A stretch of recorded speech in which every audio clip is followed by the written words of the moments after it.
Assalamualaikum warahmatullahi wabarakatuh. Nama saya Muhammad Farah Safis dari kelas 11 IPA 1. Jadi di sini saya akan melakukan praktikum membedakan antara larutan sejati, koloid, dan suspensi. Jadi alat dan bahan yang diperlukan adalah air dengan garam, air dengan susu, air dengan tepung, dan 3 gelas yang berisi air. Jadi yang pertama akan kita lakukan adalah mengaduk gelas yang sudah berisi alat dan bahan tersebut.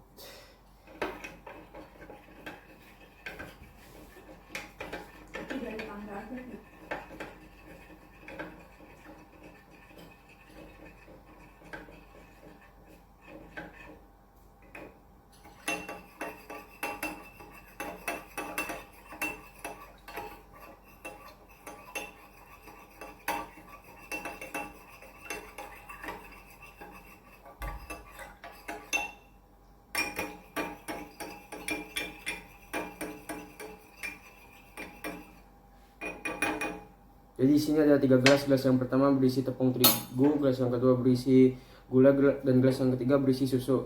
Jadi ini akan kita diamkan selama 10 menit. Baiklah, setelah didiamkan 10 menit, hasil yang didapat adalah air dengan tepung terigu merupakan suspensi karena zatnya lebih besar, sedangkan air dan garam merupakan larutan karena garam terlarut dalam air, dan yang terakhir air dan susu merupakan koloid karena zatnya menyebar secara menyeluruh sehingga tidak ada pemisahan di antara susu dan air tersebut.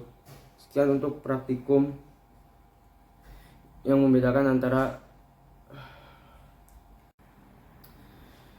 Lalu kita akan melakukan praktikum yang kedua, yaitu praktikum efek Tyndall.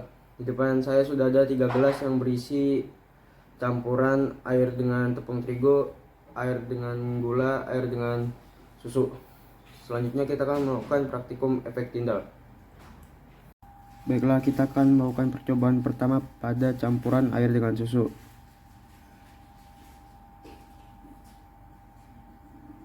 Baiklah, seperti itu hasilnya.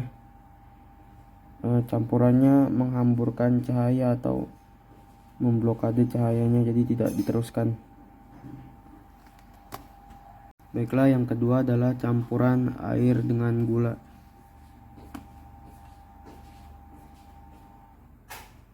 Cahaya dapat diteruskan.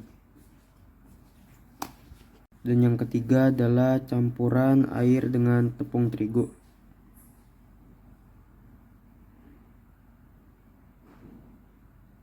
Cahaya juga tidak diteruskan. Jadi hasil yang didapat pada praktikum yang tadi telah kita lakukan adalah sifat cahaya efek Tyndall pada larutan yaitu meneruskan cahaya seperti larutan air dengan gula. Kemudian sifat cahaya efek Tyndall pada koloid adalah menghamburkan cahaya seperti yang telah kita lihat tadi pada campuran air dengan susu. Sekian praktikum efek Tyndall yang telah kita lakukan. Kita akan melakukan praktikum yang ketiga, yaitu penggumpalan sol menjadi gel karena perubahan suhu. Yang pertama harus kita lakukan adalah memasak agar-agarnya terlebih dahulu. Kita masukkan dulu bubuk agar-agarnya. Kemudian kita masukkan air gula.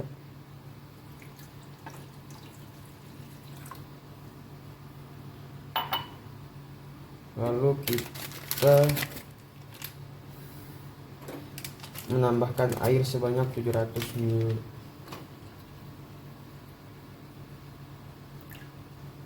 Lalu kita panaskan hingga mendidih.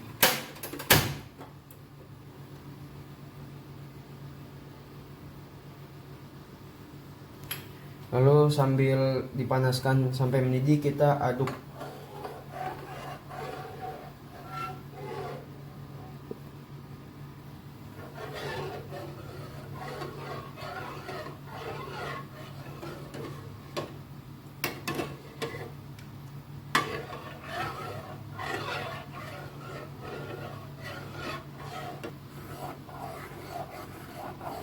Kita aduk-aduk terus sampai mendidih. Baiklah, agar-agarnya sudah mendidih, jadi tinggal kita tuangkan ke wadah. Lalu kita diamkan.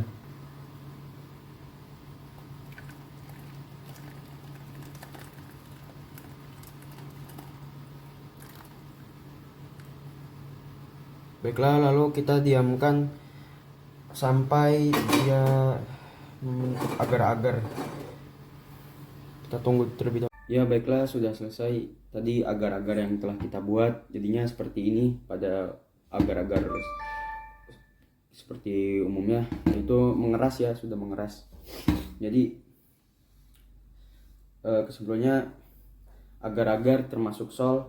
Perubahan yang terjadi setelah dipanaskan yaitu timbul penggumpalan dari sol menjadi gel, dan apabila ditinjau dari terdispersinya, agar-agar terdispersi dalam air.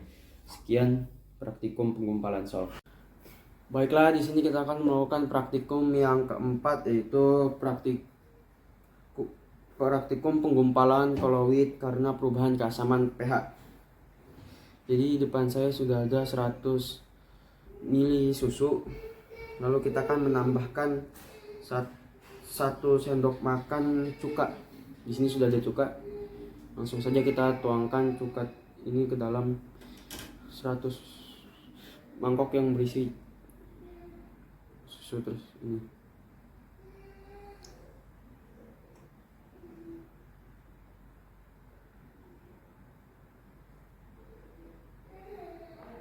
Kita pakai 1 sendok makan cuka.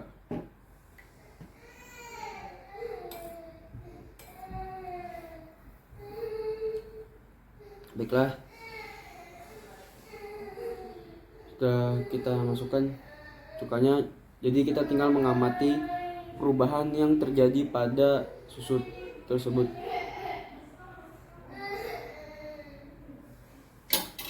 Setelah diamati perubahan yang terjadi pada susu setelah diteteskan cuka adalah